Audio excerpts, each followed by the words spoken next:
जय श्री कृष्ण। सभी श्रोतागणों को स्वामी असीम का प्रणाम। मित्रों, गीता का पहला अध्याय पढ़ लेने के बाद या गीता का पहला अध्याय सुन लेने के बाद, जान लेने के बाद जो सबसे पहला प्रश्न ज़्यादातर जिज्ञासुओं के मन में उठता है वह प्रश्न है कि महाभारत के युद्ध में अनेकों श्रेष्ठतम योद्धा थे। उनमें पितामह भीष्म, गुरु द्रोणाचार्य, दुर्योधन, यहाँ तक कि धर्मात्मा कहे जाने वाले युधिष्ठिर भी मौजूद थे। फिर अपने स्वजनों को, अपने बंधु बांधवों को देखने के बाद अर्जुन को ही विषाद क्यों हुआ? अर्जुन ही डिप्रेशन में क्यों गए? अर्जुन ही इतने ज़्यादा तनावग्रस्त, चिंताग्रस्त क्यों हुए? मित्रों, यह प्रश्न हमारे मन में भी उठता है। मित्रों, इस प्रश्न का सर्वोत्तम उत्तर जो मुझे अभी तक मिला, बुद्ध पुरुष ओशो ने जिस तरह से दिया वो मैं आपके सामने रखने का प्रयत्न कर रहा हूँ। बुद्ध पुरुष ओशो ने जिस तरह से उसका उत्तर दिया वो अतुलनीय है। मैं इस प्रश्न का उत्तर आपको देने का प्रयत्न कर रहा हूँ उन्हीं के शब्दों से। युद्ध के मैदान में बहुत से योद्धा थे, वो भी हिंसा से भरे हुए चित्त के व्यक्ति थे, वो भी ममत्व से, अपनेपन से भरे हुए चित्त के योद्धा थे, लोग थे। उन्हें विषाद नहीं हुआ। कारण है, हिंसा भी अंधी हो सकती है, विचारहीन हो सकती है, ममत्व भी, अपनापन भी अंधा हो सकता है, विचारहीन हो सकता है। हिंसा भी आंख वाली हो सकती है, विचारपूर्ण हो सकता है, ममत्व भी आंख वाला हो सकता है, विचारपूर्ण हो सकता है। और अर्जुन की कठिनाई ही यह है कि वो विचारहीन नहीं है, विचार है और विचार दुविधा में डालता है। विचार ने दुविधा में डाला अर्जुन को, दुर्योधन को भी दिखाई पड़ रहा है, किंतु हिंसा इतनी अंधी है, ये नहीं देख पा रहे हैं दुर्योधन कि मैं अपने पीछे इन सब को मार डालूंगा। अर्जुन ऐसे अंधे नहीं हैं, इसलिए अर्जुन उस युद्ध के स्थल में विशेष है।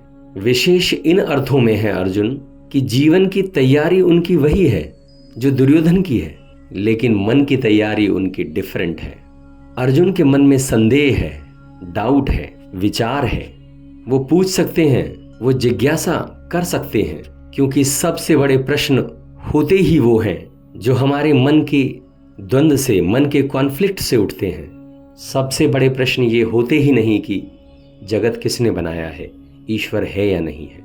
सबसे बड़े प्रश्न होते ही वो हैं जो हमारे मन के द्वंद्व से, मन के कॉन्फ्लिक्ट से उठते हैं। लेकिन अपने ही मन को देखने के लिए विचार चाहिए, चिंतन चाहिए, मनन चाहिए। लेकिन अर्जुन सोच पा रहे हैं, अर्जुन देख पा रहे हैं कि मेरे वो सब बंधु बांधव, मेरे वो सभी स्वजन मर जाएंगे जिनके लिए मैं हिंसा कर रहा हूं। ये अंधा न होना ही अर्जुन का कष्ट भी है और अर्जुन का सौभाग्य भी है। इसे समझ लेना जरूरी है। अर्जुन अंधे नहीं है, ये उनका कष्ट है, दुर्योधन कष्ट में नहीं है। दुर्योधन के लिए युद्ध एक रस है, अर्जुन के लिए युद्ध एक कष्ट है। यदि अर्जुन इस कष्ट से पार हो जाते हैं तो ममत्व को छोड़ सकते हैं, और यदि वो इस कष्ट से पार नहीं हो पाते तो ये युद्ध उनके लिए विकट संकट बन जाएगा। यदि अर्जुन इस कष्ट से पार नहीं हो पाए तो वो सिजोफ्रेनिक हो जाएंगे। उनका व्यक्तित्व, उनकी पर्सनालिटी दो खंडों में विभक्त हो जाएगी। या तो वो युद्ध छोड़कर भाग जाएंगे या फिर वो लड़ेंगे बेमन से और युद्ध हार जाएंगे, क्योंकि जो लड़ाई बेमन से लड़ी जाएगी वो हारने ही वाली है। क्योंकि बेमन से लड़ने का मतलब है आधा मन भाग रहा है और आधा मन लड़ रहा है। क्योंकि जो व्यक्ति अपने ही भीतर विपरीत दिशा में गति कर रहे हों वो हारने ही वाले हैं। इसलिए दुर्योधन जीतेंगे फिर, क्योंकि दुर्योधन बेमन से नहीं लड़ रहे हैं।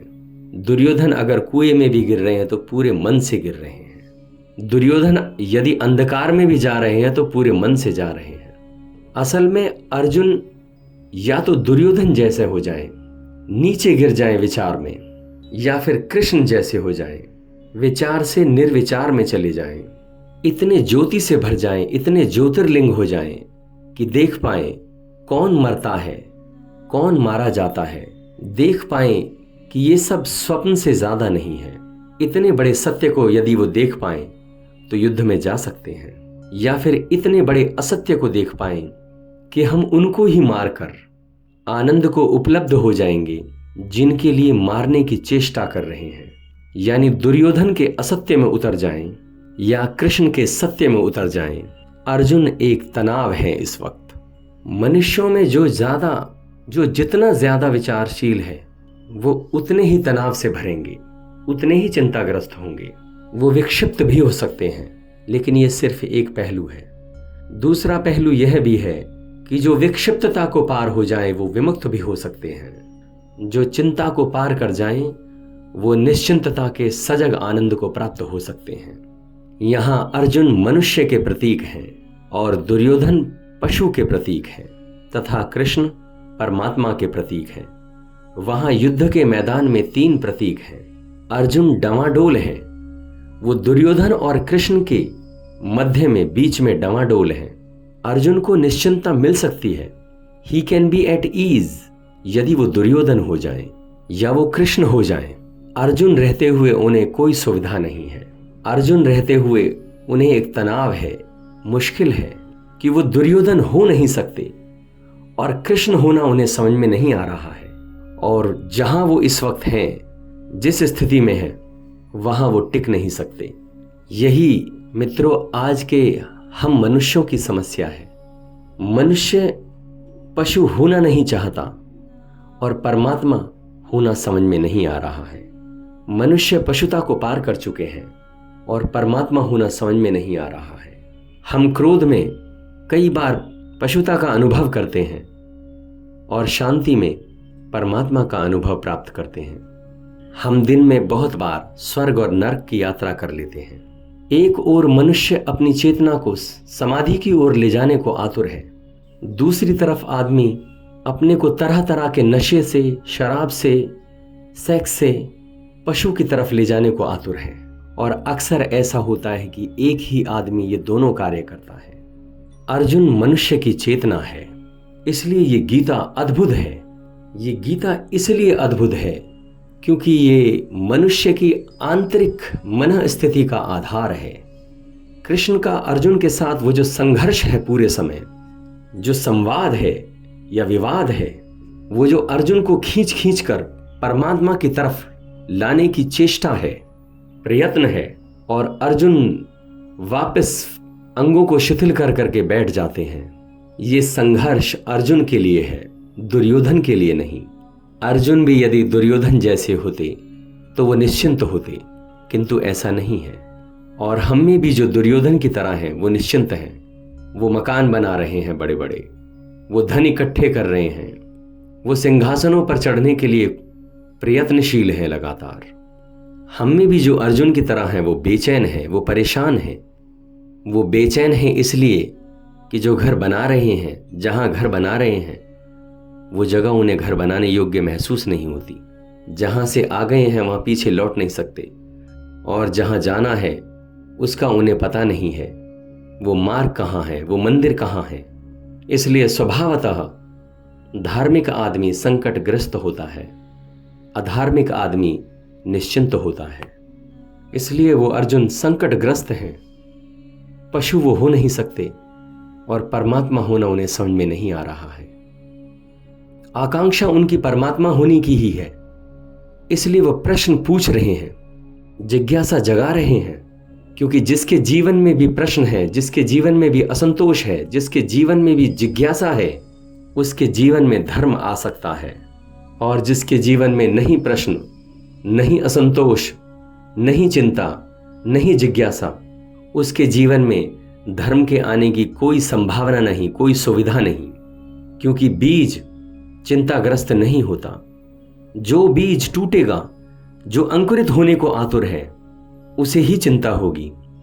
क्योंकि जब वो अंकुरित होगा तो हो सकता है किसी बच्चे के पैर के नीचे दबा दिया जाए, हो सकता है कोई पशु उसे चर जाए।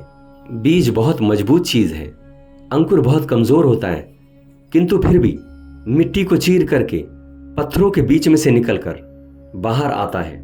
अज्ञात अनजाने जगत में जिसका कोई परिचय नहीं, कोई पशु चर जाएगा, कोई बच्चा पैर के नीचे दबा देगा, क्या होगा क्या नहीं होगा। बीज अपने में रहे तो बहुत निश्चिंत है, बीज अंकुरित होगा तो अज्ञात के खतरे हैं। यदि बीज अंकुरित नहीं होता है, अपने में बंद रहता है, तो कोई अज्ञात के खतरे नहीं है। दुर्योधन बीज में बंद जैसे व्यक्ति हैं, इसलिए निश्चिंत हैं। अर्जुन अंकुरित हैं, अंकुर चिंतित हैं, अंकुर बेचैन हैं, क्या होगा। अंकुर चिंतित हैं, अंकुर बेचैन हैं, फूल आएंगे कि नहीं। वही बेचैनी, वही आतुरता अर्जुन को कृष्ण से लगातार प्रश्न पूछवाए चली जा रही है। इसलिए अर्जुन के मन में प्रश्न है, दुविधा है, किंतु दुर्योधन के मन में नहीं।